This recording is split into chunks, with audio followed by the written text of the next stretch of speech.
श्रद्धालु, जय श्री कृष्णा, जय श्री राम, जय श्री राधे राधे, जय श्री महाकाल। इस प्रवचन में आपको श्रवण कराएंगे चित्रकेतु को अंगरा और नारद जी का उपदेश।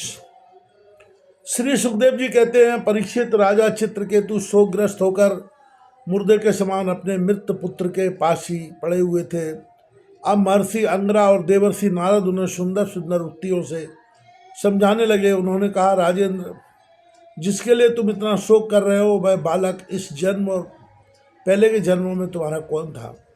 उसके तुम कौन थे और अगले जन्मों में भी उसके साथ तुम्हारा क्या संबंध रहेगा?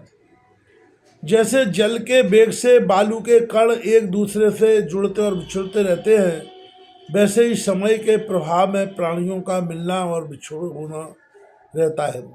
राजन, जैसे कुछ बीजों से दूसरे बीज उत्पन्न होते और नष्ट हो जाते हैं, वैसे ही भगवान की माया से प्रेरित होकर प्राणियों से अन्य प्राणी उत्पन्न होते हैं और नष्ट भी हो जाते हैं।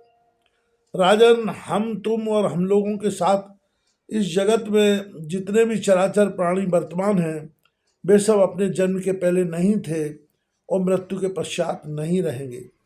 इससे सिद्ध होता है कि इस समय भी उनका अस्तित्व नहीं है, क्योंकि सत्य वस्तु तो सब समय एक सी रहती है।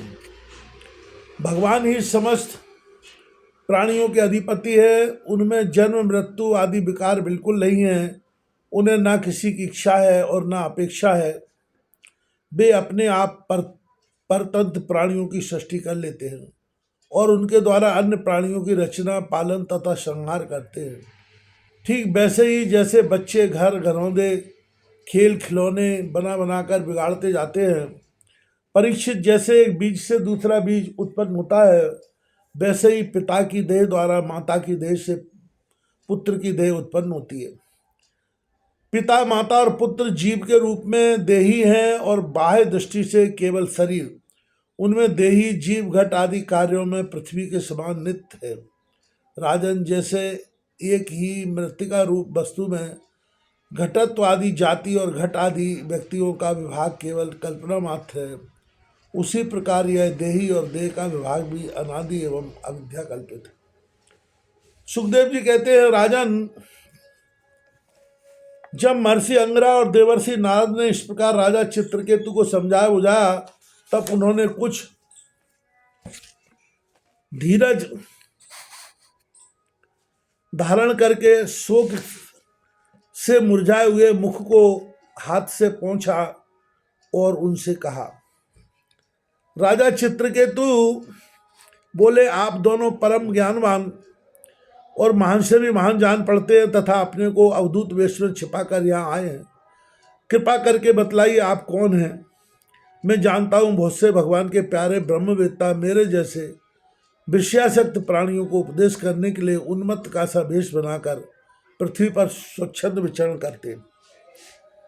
सनत कुमार, नारद, ऋभु, अंगरा, देवल, असित, अपांतरतम, व्यास, मार्कंडे, गौतम, वशिष्ठ, भगवान परशुराम, कपिल देव, सुखदेव, दुर्वासा, याज्ञवल्क्य, जातुकर्ण, आरुणि, रोमस, चैम्बन, दत्तात्रेय, आश्री, पातंजलि, वेदशिरा, बोधिमुनि, पंचशिरा, हिरण्यनाभ, कौशल्य, श्रुतदेव और ऋतध्वज, ये सब तथा दूसरे सिद्धेश्वर ऋषि मुनि ज्ञान दान करने के लिए पृथ्वी पर विचरते रहते हैं। स्वामियों में विषय भोगों में फंसा हुआ मूढ़ बुद्धि ग्राम पशु हूँ और अज्ञान के घोर अंधकार में डूब रहा हूँ। आप लोग मुझे ज्ञान की ज्योति से प्रकाश के केंद्र में लाइए। महर्षि अंगरा ने कहा, राजन, जिस समय तुम पुत्र के लिए बहुत लालायित थे, तब मैंने ही तुम्हें पुत्र दिया था। मैं अंगरा हूँ। ये जो तुम्हारे सामने खड़े हैं स्वयं ब्रह्मा जी के पुत्र सर्वसमर्थ देवर्षि नारद।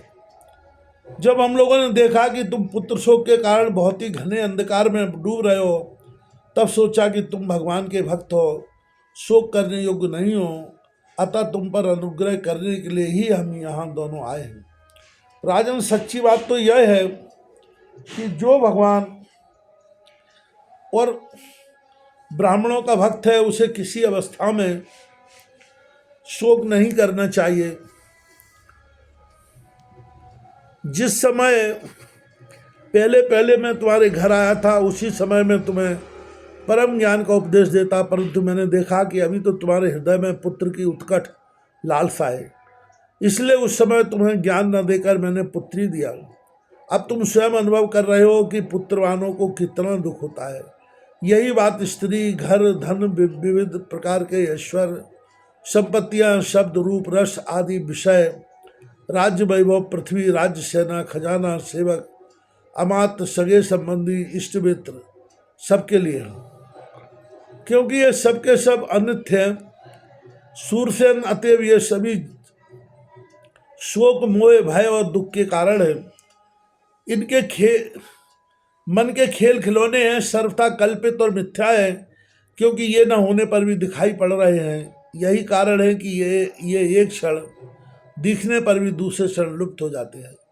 ये गंधर्व नगर, स्वप्न, जादू और मनोरथ की वस्तुओं के समान सर्वथा असत्य है। जो लोग कर्म वासनाओं से प्रेरित होकर विषयों का चिंतन करते रहते हैं, उन्हीं का मन अनेक प्रकार के कर्मों की सृष्टि करता है। जीवात्मा का यह देह जो पंचभूत, ज्ञानेन्द्रिय और कर्मेंद्रियों का संघात है, जीव को विविध प्रकार के क्लेश और संताप देने वाली कही जाती है। इसलिए तुम अपने मन को विषयों में भटकने से रोककर शांत करो, स्वस्थ करो और फिर उस मन के द्वारा अपने वास्तविक स्वरूप का विचार करो तथा इस द्वैत भ्रम में नित्यत्व की बुद्धि छोड़कर परम शांति स्वरूप परमात्मा में स्थित हो जाओ।